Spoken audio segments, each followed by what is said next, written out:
Civils లా rank కొట్టుడంటే మామూలు ముచ్చట కాదుల్లో. దేశమంతటికెళ్ళి పోటీ ఉంటది. మళ్ళా సెల్ ఫోన్లు, టీవీలు, సినిమాలు, షికార్లు, టూర్లు, పెండ్లీలు, పేరంటాలు బంద్ చేసి దినం 15-18 గంటలు కష్టపడి చదువుతారు. కోచింగ్లకు పైసలు కూడా బగ్గనే అవుతాయి. గందుకే సర్కారోళ్ళు గీ స్కీమ్ పెట్టిండ్రు. తెలంగాణ నుంచి సివిల్స్ మెయిన్స్ కి సెలెక్ట్ అయిన వాళ్ళు ఇల్లంతా 135 మందిని సచివాలయానికి పిలువనంపి రాజీవ్ గాంధీ సివిల్స్ అభయాస్తం పథకం కింద ఒక్కొక్కలకు ₹1,00,000 చెక్కులు ఇచ్చిండ్రు. సింగరేనోళ్ళు సాయం చేస్తురు కాబట్టి local MP Vamshi sir, MLA Vivek sir వచ్చిండు. మంచిగా చదువుకొని IASలు, IPSలు కావాలని మనోళ్ళ ఆపోచన.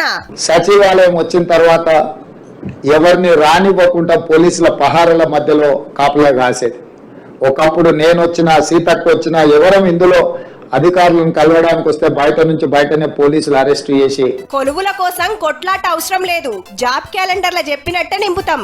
ఆల్రెడీ 30,000 మందికి అపాయింట్మెంట్ లెటర్లు ఇచ్చినామన్నాడు. ప్రభుత్వం పరీక్షలు పెట్టట్లేదు, ఉద్యోగ అవకాశాలు ఇవ్వడం లేదు, ఉద్యోగ నియామకాలు చేపట్టడం లేదని పిల్లలు ధర్నాలు, దీక్షలు చేశారు. 10 సంవత్సరాలు అదే కోసం. స్కిల్ యూనివర్సిటీలా మంచి కోర్సులు పెడుతున్నాం.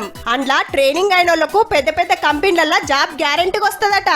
ఇంజనీరింగ్ సర్టిఫికేట్ తీసుకొని బయటకు వస్తున్నారు కానీ వాళ్ళ యొక్క నైపుణ్యం ఆ స్థాయిలో లేకపోవడం వల్ల నిరుద్యోగ సమస్య పట్టి పీడిస్తుంది. ఈ ఏడుకెళ్లే 100 నియోజకవర్గాల్లో రెసిడెన్షియల్ స్కూల్స్ కడతారట.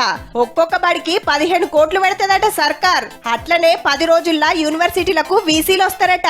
4 ఏళ్లకు వచ్చే ఒలింపిక్స్ లా తెలంగాణ పథకాలు తెచ్చే ట్రైనింగ్ ఇస్తారట. ఈ రోజు SI పరీక్షల ఫలితాలు ఎప్పుడు వచ్చినా టోటల్ మీద 50% ఒక నల్గొండ జిల్లాలే SI పరీక్షలు విజయం సాధిస్తుంటారు. ఎందుకంటే 30 ఏళ్ల కింద ఆ నల్గొండ జిల్లాలో ఉన్న విద్యార్థులు పోటీ పడి చదవడంతో గ్రామాలలో పోటీ పెరిగింది.